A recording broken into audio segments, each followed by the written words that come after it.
आज भारत सरकार का वार्षिक बजट संसद में प्रस्तुत हुआ है। यह बजट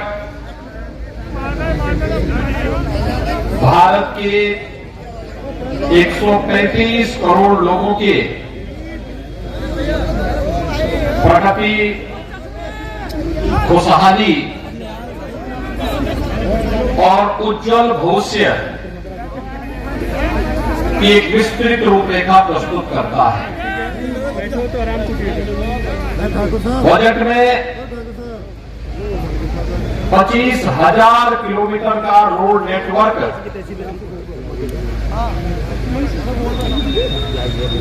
हाईवे, रेलवे, एयरपोर्ट,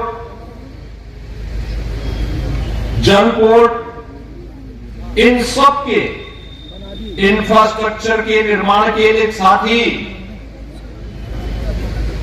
देश के अंदर 80 लाख गरीबों के लिए प्रधानमंत्री आवास योजना,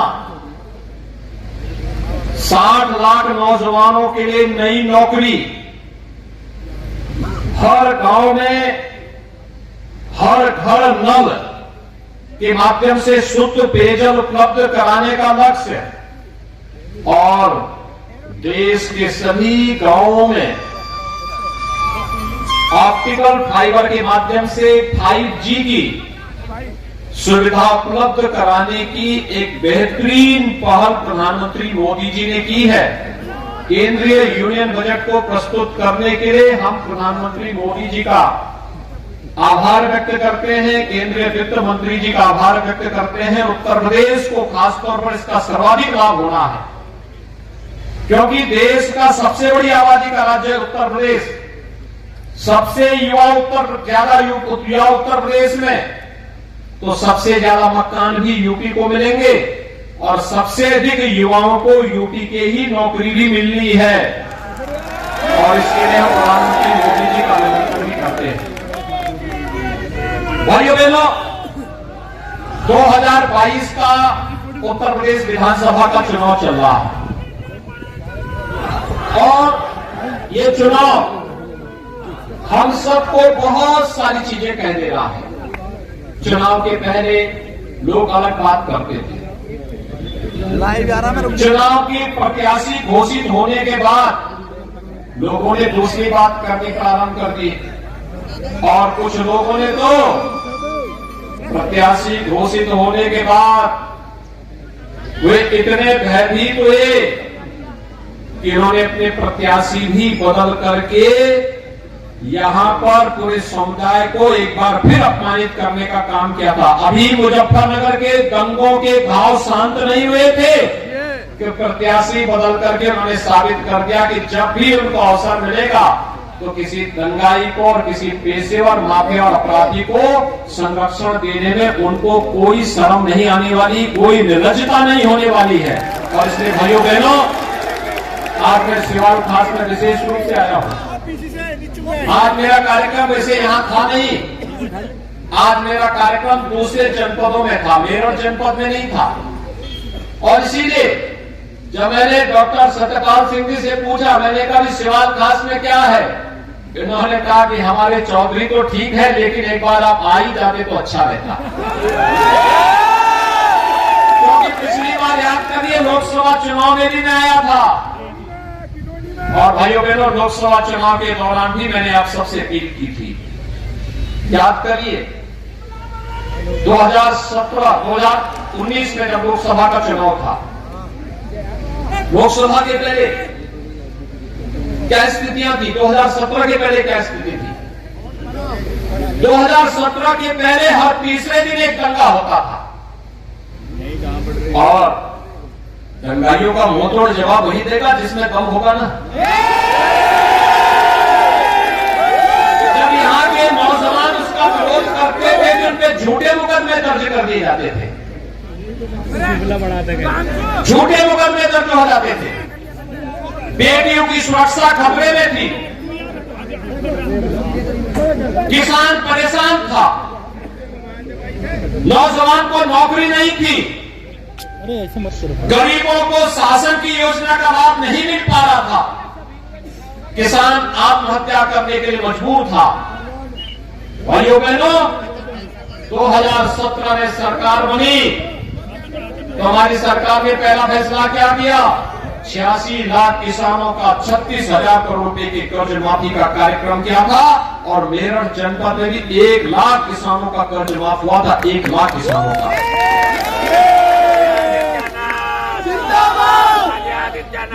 भाइयों बहनों, गन्ना किसानों के गन्ना मूल्य का समय पर भुगतान करवाने की तैयारी और पूरी ताकत के साथ इस कार्यक्रम को आगे बढ़ाया गया तो किसानों की उपज को न्यूनतम समर्थन मूल्य पर खरीदने का भी प्रावधान किया गया और प्रदेश के अंदर 2,54,00,000 किसानों को प्रधानमंत्री किसान सम्मान निधि से 6,000 रुपए सालाना देने की व्यवस्था भी आज भारतीय जनता पार्टी की डबल इंजन की सरकार ने बनाया।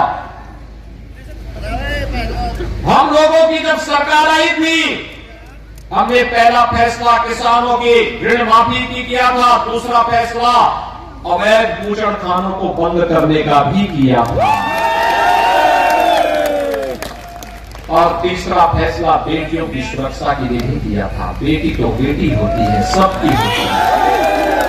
ये लोग जो बेटियों की सुरक्षा पर खतरा होकर के मंडराते थे, हमने भी खुली छूट दी थी इन खतरों से कायदे से निपट करके इनके गलों में तख्ती लगा करके थाने खाने में जान की भीख मांगते। आपने 5 साल में कोई दंगा देखा? पहले तो हर तीसरे दिन दंगा होता था। क्या दंगा कराने वालों को वोट देंगे? बेटियों की सुरक्षा के लिए खतरा बने हुए लोगों को वोट देंगे? कोई स्वाभिमानी समाज अपनी बेटी और अपनी बहनों की सुरक्षा पर खतरा बने हुए तत्वों को कभी समर्थन नहीं कर सकता है। और जब संकट था तभी 2 लड़कों की जोड़ी गायब थी। एक लखनऊ से चाटों को पिटवा रहा था, झूठे मुकदमों में उन्हें जेल के अंदर ठूस रहा था।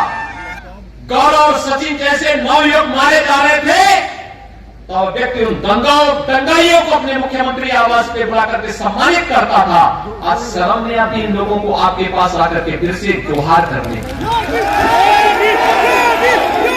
और इसलिए भाइयों बहनों, मैं आप सबसे ही कहने के आया हूं, जितने दंगाई थे चुन चुन करके इन लोगों को भी सबक सिखाने का कार्य हुआ है। 5 साल के अंदर हमने कहा अगर हमारे निर्दोष लोगों को तुमने प्रताड़ित किया है तुम्हें इसकी सजा मिलनी ही चाहिए। और इसलिए भाइयों बहनों, मैं आज आपके बीच आया हूं आपसे कहने के लिए, देखिए महत्वपूर्ण ये नहीं कौन विधायक बने, कौन सांसद बने, महत्वपूर्ण ये कि समाज की सुरक्षा होनी चाहिए, बेटियों की सुरक्षा की गारंटी मिलनी चाहिए, सुरक्षा सबसे प्राथमिक शर्त होनी चाहिए। और ये सुरक्षा केवल भारतीय जनता पार्टी की डबल इंजन की सरकार दे सकती है। केवल भारतीय जनता पार्टी की डबल इंजन की सरकार दे सकती है। सुरक्षा के लिए तो ये सपा की टोपी ही खतरा है। इनकी जो लाल टोपी है ना, इसको रेड अलर्ट प्रधानमंत्री जी ने वैसे ही नहीं कहा, एक खतरा है सुरक्षा के लिए, खतरा है।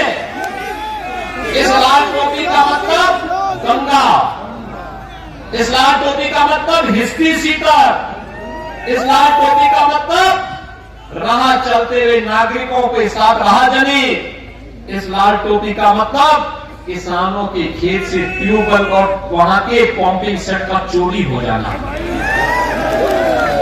यही तो है। और इसीलिए आज गुहार लगा रहे हैं, लाल कोट लेकर के जा रहे हैं, हम संकल्प ले रहे हैं। तुम्हें संकल्प तो तुम ले ही नहीं सकते, तुम तो सो रहे थे जब दंगों में यहां के लोग मारे जा रहे थे। आखिर सचिन और गौरव की गलती क्या थी भाई? उन्होंने यही तो कहा था कि भाई हमारी बहन के साथ क्यों तुम छेड़खानी करते हो, और किसी भी भाई को बोलना चाहिए। और अगर उसने रक्षा सूत्र पहना है तो वो जरूर बोलेगा, और अगर वह व्यक्ति प्रतिकार करता है तो सही प्रतिकार करता है कि भाई देखो हमारी बहन के साथ राह चलती हुई बेटियों के साथ छेड़खानी मत करो। और भाइयों बहनों, लोग सुरक्षा के साथ नहीं सेहत लगाते, और इसीलिए आज हम सब आपसे कहने के लिए अकेले भारतीय जनता पार्टी है जिसने जो कहा सो करके दिखाया है। ये गांवों के विकास के लिए, किसानों के उत्थान के लिए, नौजवानों के रोजगार के लिए, महिलाओं की सुरक्षा के लिए, इंफ्रास्ट्रक्चर डेवलपमेंट के लिए, मोदीपुर की चीनी मिल के एक्सपेंशन की कार्रवाई हो या मेरठ दिल्ली 12 लेन का एक्सप्रेसवे, पहले भी बन सकती थी। पिछली सरकार को फुर्सत नहीं थी, 4 घंटे लगते थे यहां से दिल्ली पहुंचने में, आज 40 मिनट में आप दिल्ली पहुंच जाते। अभी तो हम रैपिड रेल दे रहे हैं, रैपिड रेल, किराया भी कम, मेरठ से बैठे और 40 मिनट में दिल्ली। भाइयों बहनों, 30,000 करोड़ पे खर्च कर रहे हैं उससे, 30,000 करोड़। और यही नहीं, मेरठ से प्रयागराज के लिए आप गंगा मैया में, गंगा मैया तो मेरठ से ही जाती है, लेकिन गंगा और यमुना मैया की संगम स्थल है प्रयागराज, एक प्रमुख धाम है। इच्छा हुई सुबह 6 बजे निकले, 12 बजे, मात्र 6 घंटे में प्रयागराज पहुंच जाएंगे। प्रयागराज में संगम में स्नान किया, आज मौनी अमावस्या भी है, और स्नान का याद भी मैं आपको दिला दे रहा हूं। सुबह 6 बजे गए, 12 बजे संगम में स्नान, फिर वहां से 2 बजे चले, रात्रि को 8 बजे अपने घर में। भाइयों बहनों, ये है विकास। पहले पैसा कहां जाता था? पहले पैसा समाजवादी पार्टी के इत्र वाले मित्र के घर में चला जाता था। इत्र वाले मित्र को देखा था ना, इत्र वाला मित्र गरीबों का पैसा, विकास का पैसा, इस पैसे को वहां नहीं लगने देता था, इकट्ठा करता था और आरसीसी की दीवार में कैद करता था। जब मां लक्ष्मी का उस पे श्राप लगा तो फिर हम लोगों को भी आदेश हुआ कि कहां बुलडोजर है। आपने देखा होगा वो आरसीसी की इतनी मोटी मोटी दीवारें थी, और बुलडोजर जब उसने चला, नोट की ढेर की गड्डियां पहाड़ बाहर निकलते हुए दिखाई दे रही। ये गरीब का पैसा था, विकास का पैसा था। पहले कोई मुख्यमंत्री बनता था, अपना बंगला बनाता था। आपने देखा होगा ना, सपा बसपा की सरकार में कोई मुख्यमंत्री बना, अपना बंगला बनाता था, अपने लिए सुविधाएं खरीद करता था। बीजेपी की सरकार बनी, हम लोगों ने कहा कि नहीं, गरीबों का मकान बनाओ। 43 लाख गरीबों को एक आवास दे चुके हैं हम लोग, तो 43 लाख गरीबों को, 2 करोड़ 61 लाख गरीबों के घर में शौचालय दे दिए हैं। और सपा बसपा के लोग तो अंधेरे में रहने के आदि हैं, तो बिजली भी नहीं देते हो। क्या आपके यहां उनके समय में बिजली मिलती थी? सपा बसपा का मतलब अंधेरा। और क्या हमने विकास, बिजली तो सबको दी है, तो बिजली मिल रही है ना, तो बिजली सबको हम लोगों ने दी। ये डबल इंजन की सरकार है, जहां बिजली नहीं भी लगी थी वहां बिजली लगा दी गई, और फिर भी कोई बचाव होगा, हमने उसको भी मना नहीं किया। सब जगह हम बिजली देंगे, एक एक घर तक पहुंचाएंगे, किसी को पैसा नहीं देना पड़ेगा, और फ्री में कनेक्शन भी देने जा रहे हैं। ये सरकार, क्या हमने विकास में कोई भेदभाव किया क्या? कि नहीं, ये ब्राह्मण है इसको दे देंगे, जाट है इसको नहीं देंगे, ऐसा तो नहीं हुआ ना। हमने तो कहा भाई सबका साथ सबका विकास का, न जाति को देखा, न चेहरे को देखा, न हिंदू देखा, न मुसलमान देखा, विकास सबका। लेकिन तुष्टीकरण नहीं होगा। कांवड़ यात्रा कोई रोकेगा तो फिर कायदे से उसका इलाज भी करेंगे। कांवड़ यात्रा आपकी हो रही ना, पहले सरकारें रोक लगाती थी। भाइयों बहनों, कैसी सरकार चाहिए? कांवड़ यात्रा प्रारंभ करने वाली सरकार चाहिए,